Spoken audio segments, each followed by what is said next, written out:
August 21st, 2015.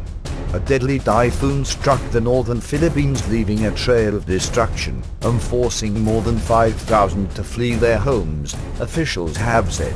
Pounding rain and winds set off landslides and flooded several villages. Several have died and are missing as a result from ravaging floods and falling trees.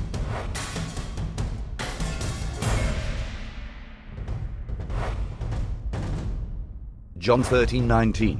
Now I tell you before it come, that when it is come to pass, ye may believe that I am he. July 22nd, 2015.